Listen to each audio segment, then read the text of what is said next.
So you want to get into home labbing, but you don't know where to start. Well, I'm going to kind of make it a little bit easier, but probably ramble way too much. But if you want to learn why I think making a home lab or creating your first home lab is one of the best things you can ever do, then stay around. I'm going to talk about the different ways that you can start your own home lab. From the way that I started, all the way up to the big servers or running in cloud. No way to home lab is wrong. The big thing is understanding what you want from your home lab. If you're like me, back when I started in IT, I just wanted to learn about Windows. How are domains set up? How do I add computers to domains? How do I create users?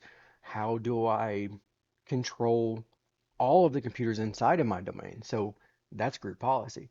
How can I change the background? How can I make it so a certain person can only log in from this time to this time? All of those things are things that I want to learn. And the first way, my first home lab was on something like was on VirtualBox. And I started back in the time of Windows 7, so about 10 years ago. And what I did, went and got Windows Server 2012, created me a domain, and then I went and got a Windows 7 computer, put it on Pro, added that computer to the domain. I created admins, I created users. I had multiple different devices running inside of this network from different departments. So, or within different companies, and got to learn all about how an actual network, an enterprise network, worked. How do you control those things? How do you do all the things that you need to do when you're working in a position like help desk? Even system administration, you need to know how to work in Active Directory. You need to know all these things. So one of the best ways to start is right here on your own computer with VirtualBox. Download those ISOs and create you a domain. If you want to learn Linux because you've got a Windows computer, then create you an Ubuntu desktop. Now you've got an Ubuntu desktop that you can just spin up and use that as your driver and be like, okay, can I use this over Windows?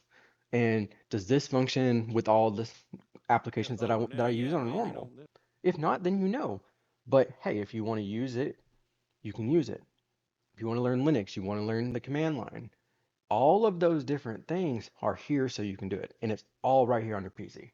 Now, the one other bad side to VirtualBox is your computer has to be running. You have to have it always up. You have to have VirtualBox going. And this is going to share the resources of your computer. So if you've got 16 gigs in your computer and you give that Windows 11 8 gigs, and you give that Windows Server 2 gigs, now you're running out of resources. You've only got technically 10 if you're doing everything. So it's going to take up some of those resources. And that's where, once you start thinking about that, then you're going to look at, okay, I want to make this a little bit bigger. But you don't need anything fancy like the servers that are in a data center.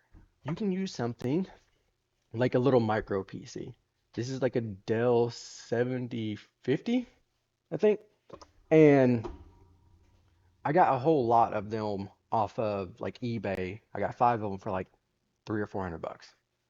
Now I can install something like Proxmox on there and I can spin up multiple different VMs. I can set up a domain in there so I can have multiple different computers running inside of a domain. Then if I want to learn Kali, I can spin me up in a Kali VM. But let's say I want to get into a little bit of networking. Well, then you can go to something like Unify. But you'll need to manage that so you can have a Unify controller. Then you want to do Plex, so a media server.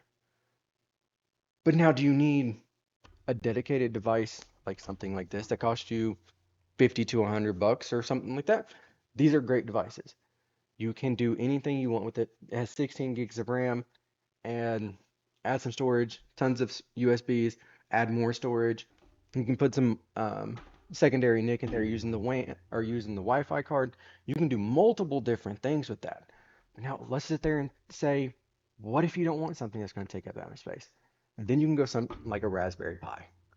Raspberry Pi is one of the most awesome devices you can ever do or have. First off, little computer. Go run Raspbian on it.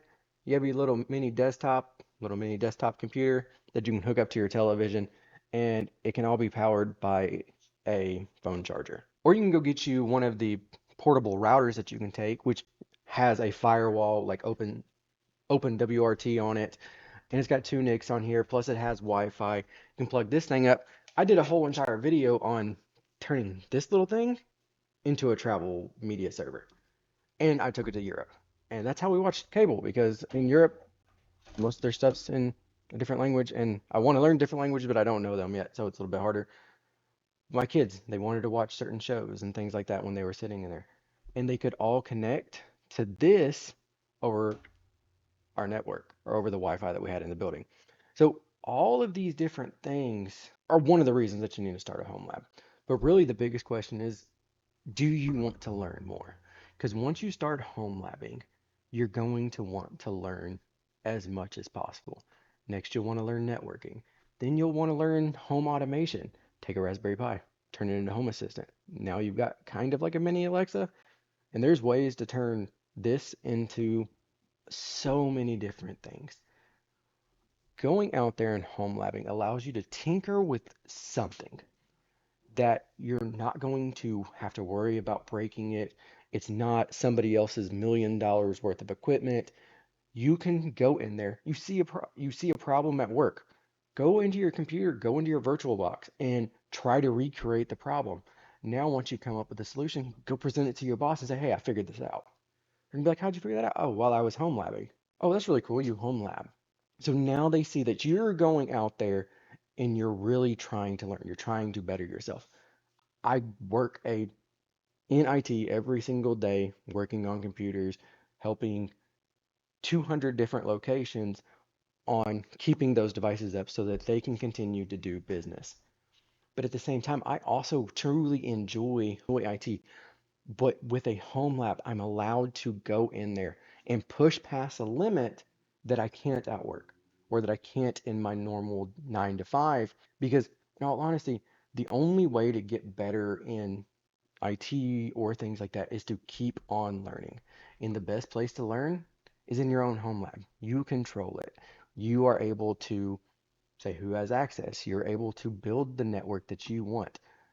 You can have an enterprise level network all in your house and you don't have to spend a fortune. Don't be afraid to use equipment that's 17 years old, 10 years old, things like that. I've got right back here that I'm going to be doing another video. It's a 17-year-old computer, 17 years old, and it still runs, and I'm going to turn it into a NAS. This computer that has nothing, won't run really any modern games or anything like that. But instead of throwing it away, I can turn it into a NAS. I can turn it into a network attached storage. So that's a place that I can store my family photos. I can store the videos from where we traveled. I can store all of this different things in a place that I control, and I don't got to put it up in the cloud. I don't got to give it to Google and all of a sudden, or Microsoft, and all of a sudden they're like, "Oh, you didn't pay your bill. You don't have access to it." The best part about home labbing is you get to be in control. So, do you need a home lab?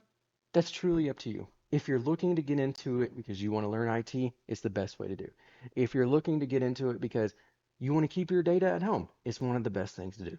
If you are somebody that just wants to learn more about technology, then it's probably the best thing you can do. It's going to take time. You're not going to know all the answers. You're going to do things that you're going to break.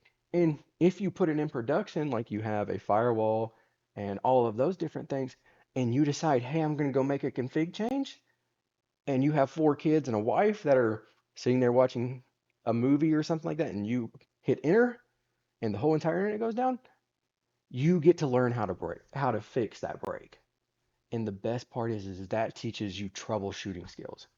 A home lab is the best place to learn. A home lab is a place that you control. So do you need a home lab? Absolutely. If you found this video, get it out there, start it. But you don't need to go into debt. You don't need to go do that. You have everything you need on the device you're watching me on right now. And if you're not watching me on a computer, there are even ways to spin up virtual machines on your cell phone. So having a home lab is absolutely doable. Get out there, make a home lab, and start learning. And if you like videos like this, like and subscribe, and I'll see you in the next one.